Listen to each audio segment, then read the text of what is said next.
नमस्कार बच्चों।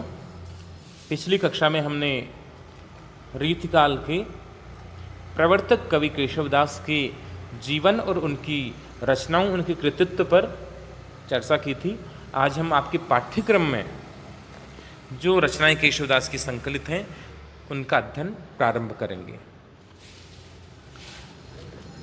पाठ्यक्रम में पहला जो छंद केशवदास का दिया है वह है गणेश वंदना।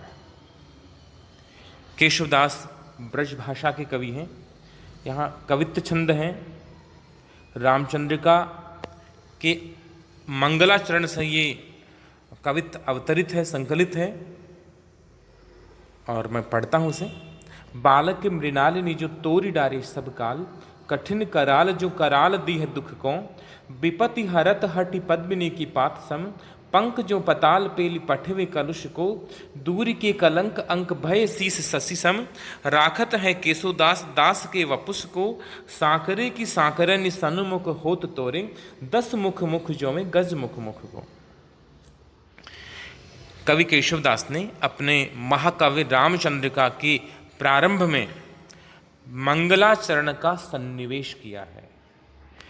आचार्यों ने महाकाव्य के प्रारंभ में मंगलाचरण का विधान किया है। केशवदास उस आचार्य परंपरा को मानने वाले हैं, अतः उन्होंने आरंभ में मंगलाचरण रखा है। गणेश जी की वंदना की है कि उनका महाकाव्य है वो निर्विघ्न संपन्न हो सके, पूर्ण हो सके। केशव ने यहाँ गणेश जी की तुलना हाथी के बच्चे से की है। हाथी का बच्चा जब मस्ती में आके और खेलता है तो वनराजी का, वनस्पतियों का थोड़ा बहुत नुकसान भी हो जाता है। हाथी के बच्चे से तुलना का आधार केशव को मिला कि गणेश का मुख है वह हाथी का मुख है, गणेश गजमुख हैं, इसलिए हाथी के बच्चे से तुलना केशव यहाँ करते हैं पूरे कवित्व में। देखिए, बालक मृणालिनी जो तोरी डारे सब काल, यहाँ जो बालक शब्द है, पहला शब्द है बालक। ये बालक मनुष्य बालक नहीं है, ये हाथी के शिशु के लिए शब्द आया है। बालक मृणालिनी, मृणालिनी होती कमल की नाल। जिस प्रकार से हाथी का बच्चा कमल की नाल को, मृणाल को तोड़ डालता है, आसानी से तोड़ देता है, खेल खेल में तोड़ देता है, उसी प्रकार से सब काल कठिन कराल तो अकाल दी है दुख को। कठिन यानी मुश्किल, कराल यानी भयानक, भयंकर, अकाल यानी शीघ्र, दी है यानी देते हैं, दुख को यानी पीड़ा को, कष्ट को। जिस प्रकार से हाथी का शिशु बच्चा कमल नाल को तोड़ डालता है बिना किसी प्रयास के, उसी प्रकार से सब काल, सर्व काल व्यापी जो कठिनाइयां हैं, मुश्किलें हैं, कठिन कराल, भयंकर विपदाएं हैं मनुष्य जीवन की, उनको भगवान गणेश अकाल शीघ्रता से, तुरंत ही दुख को, उस दुख को, पीड़ा को शीघ्रता से दीह देते हैं। क्या? तोड़ डालते हैं, नष्ट कर देते हैं। विपत्ति हरत हटि पद्मिनी की पात सम। विपत्ति यानी विपत्ति, संकट, हरत यानी हरते हैं, हठ यानी हठपूर्वक, प्रतिज्ञापूर्वक, पद्मिनी यानी कमलिनी। पद्मिनी शब्द का अर्थ है कमलिनी, कमलिनी। पात यानी पत्ता, सम यानी समान। जिस प्रकार से हाथी का बच्चा पद्मिनी के पात को, कमलिनी के पत्ते को तोड़ डालता है, उसी प्रकार से भगवान गणेश हैं वो अपने भक्तजनों की विपत्ति का हरण करते हैं। यहाँ गणेश के विघ्न विनाशक रूप का वर्णन है। पंख जो पताल पेल पठवे कलुष को। जिस प्रकार से पंख यानी होता है कीचड़, पेल यानी होता है कुचलना, दबा देना, पठवे यानी भेजना, कलुष का अर्थ है कलंक। पंख जो पताल पेल पठवे कलुष को। जिस प्रकार से हाथी का बच्चा नदी या अन्य जल स्रोत में, जलाशय में क्रीड़ा करता है, जल क्रीड़ा करता है, तो जो तटवर्ती कीचड़ है, किनारे पर जो कीचड़ है, वह उसके पैरों से कुचला जा करके और पाताल तक, गहराई तक नीचे धंस जाता है। उसी प्रकार से भगवान गणेश हैं, वह भक्तों के कलुष को, भक्तों के पाप को, भक्तों के दुख को, भक्तों की पीड़ा को, भक्तों के विघ्न को, उनके संकट को दूर कर देते हैं, पाताल तक भेज देते हैं। दूर के कलंक अंक भय शीश शशिशम, भगवान गणेश हैं, वे दूर कर देते हैं कलंक अंक। अंक का अर्थ है यहाँ भाग्य, अंक का अभिप्राय है भाग्य। कलंक अंक का अर्थ हो गया दुर्भाग्य। भगवान गणेश हैं, वे भक्तजनों के दुर्भाग्य को, भाग्य के बुरे अंकों को, बुरे ग्रहों को दूर कर देते हैं। कैसे? भव शीस शशिसम, यहाँ पुस्तक में भय छपा हुआ है, देखिए वास्तव में ये शब्द है भव, और भव का अर्थ होता है शिव, भगवान शंकर। भव शीस शशिसम, भगवान शिव के मस्तक पर विराजमान शशि, शशि यानी चंद्रमा। यहाँ एक अंतर कथा है कि जिस प्रकार से भगवान शिव ने प्रजापति दक्ष द्वारा श्राप दिए गए चंद्रमा के कलंक को दूर कर दिया। पूर्ण चंद्रमा में कलंक था और दक्ष ने उसे क्षीण होने का, धीरे धीरे कम होते जाने और अंत में नष्ट हो जाने का श्राप दे दिया। भगवान शिव की उसने आराधना की तो भगवान शिव ने उसे अपने मस्तक पर धारण कर लिया। इससे चंद्रमा का कलंक भी मिट गया और उसका जो क्षीण शरीर था वह पुनः बढ़ता चला गया, और पूर्णिमा को इस प्रकार से 15 दिन के लिए वह वृद्धि को प्राप्त होता है, और पूर्णिमा के बाद में कृष्ण पक्ष में वह धीरे धीरे क्षीण होता है श्राप के प्रभाव से, ऐसी पौराणिक मान्यता है। तो जिस प्रकार से भगवान शिव ने चंद्रमा को अपने मस्तक पर धारण करके और उसे कलंक मुक्त कर दिया, श्राप मुक्त कर दिया, उसी प्रकार भगवान गणेश हैं, वो अपने भक्तजनों के कलंक अंक को, दुर्भाग्य को दूर कर देते हैं। राखत है केशव दास, दास के वपुष को, केशव दास कहते हैं कि उसी प्रकार से भगवान गणेश हैं, अपने दास के, अपने भक्त के वपुष को, यानी शरीर को, और शरीर का सामान्य अर्थ हुआ, लेकिन वपुष का वास्तविक लाक्षणिक अर्थ है जीवन का। वपुष का साधारण अर्थ है शरीर, किंतु लाक्षणिक अर्थ हो गया जीवन। राखत है केशव दास, दास के वपुष को।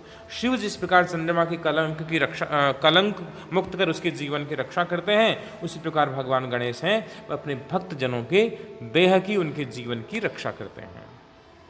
सांकरे की सांकरनी सन्मुख होत तोरे, सांकरे का अर्थ है संकटग्रस्त, जो व्यक्ति संकट में पड़ा हुआ है उसे बोलते हैं सांकरे। सांकरनी यानी संकट, सांकरे की सांकरनी। अब ये सांकरनी शब्द बना कैसे है? संस्कृत की श्रृंखला शब्द से बना है। श्रृंखला जंजीर होती है, जिसको अपने राजस्थान में सांकड़ बोलते हैं।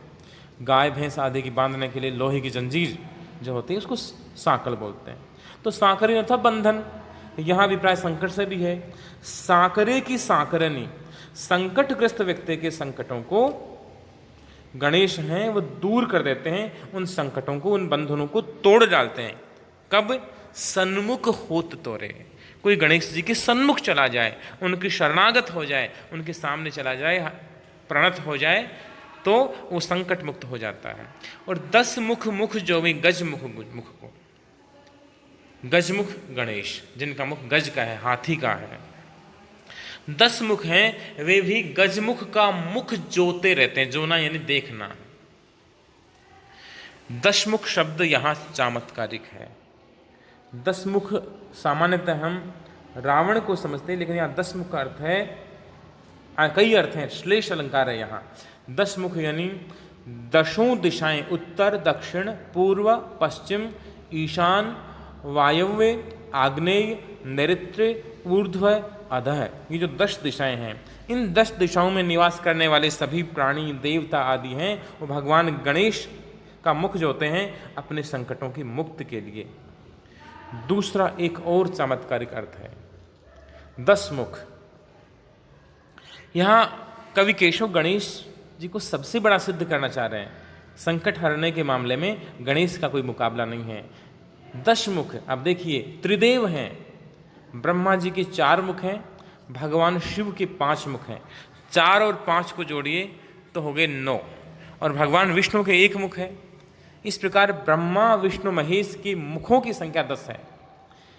केशव ये भी कहना चाहते हैं कि ब्रह्मा विष्णु महेश हैं, वे भी गणेश को प्रशंसात्मक दृष्टि से देखते हैं, वे भी गणेश के इस विघ्न विनाशक रूप के प्रशंसक हैं, वे भी गणेश का मुख जो होते रहते हैं, उनके मुख को निहारते रहते हैं। केशव की कविता की यदि बात करें, हमने कवि परिचय में पिछली कक्षा में पढ़ा था कि केशव चमत्कार प्रिय कवि हैं, उन्हें चमत्कारों से, अलंकारों से अत्यंत मोह है। वे काव्य कुशलता को सिद्ध करने का निरंतर प्रयास करते रहते हैं। तो उनकी इस कविता में मंगलाचरण में भी ये चीज उभर कर सामने आई है। देखिएगा, आप देखिए 10 मुख मुख जो वे गज मुख मुख को, यह मुख शब्द की आवृत्ति हुई है। 10 मुख, फिर मुख, फिर गजमुख में मुख आया है, फिर से मुख आया है। गजमुख में ये युक्त होकर एक साथ गज के साथ जुड़ करके गणेश का अर्थ दे रहा है। 10 मुख एक साथ त्रिदेवों का और 10 दिशाओं के सभी प्राणियों का अर्थ दे रहा है। मुख है वो हमारे सामान्य मुख का अर्थ दे रहा है, यानी शब्द एक, अर्थ भिन्न भिन्न, तो यमक अलंकार है। इसी प्रकार से राखत है केशवदास दास के वपुस को, केशवदास में दास शब्द जुड़ा हुआ है और फिर दास शब्द फिर से आया। केशवदास में जो दास शब्द है वह केशवदास के नाम का अंग है, हिस्सा है, और दूसरा दास है वह भक्त का पर्याय है, सेवक का पर्याय है। तो यहां भी सभंग यमक है, यमक अलंकार है। दूसरी बात, केशव को देव ने, आचार्य शुक्ल ने, पीताम्बर दत्त बर्थवाल ने, अनेक हिंदी आलोचकों ने कठिन काव्य का प्रीत कहा है। उसका कारण क्या है कि केशव अप्रचलित शब्दों को कविता में लेकर आते हैं। यदि कोई प्रचलित शब्द भी है तो उसको एकदम से ऐसे अर्थ में वे लेके जाएंगे, ऐसे अर्थ में प्रयुक्त करेंगे जो वास्तव में आम जनता के, सामान्य व्यक्ति के परिचय का नहीं है, अप्रचलित है। जैसे 10 मुख, अब ब्रह्मा विष्णु महेश के लिए 10 मुख शब्द किसी ने प्रयुक्त नहीं किया, केशव करते हैं। तो ये चमत्कार प्रियता केशव की परिलक्षित होती है, और यही कारण है कि केशवदास की तुलना है वह काव्यगत कठिनता के लिए, काव्यगत दुरूहता के लिए अंग्रेजी के प्रसिद्ध कवि जॉन मिल्टन के साथ की जाती है। मिल्टन ने पैराडाइज लास्ट में, द पैराडाइज लास्ट उनका महाकाव्य है अंग्रेजी का, उसमें उन्होंने अंग्रेजी भाषा के अत्यंत परिष्कृत और क्लिष्ट रूप का प्रयोग किया है। केशवदास भी हिंदी में इसी विशेषता को लेकर चलते हैं, उन्हें इसी कारण से कठिन काव्य का प्रीत कहा जाता है।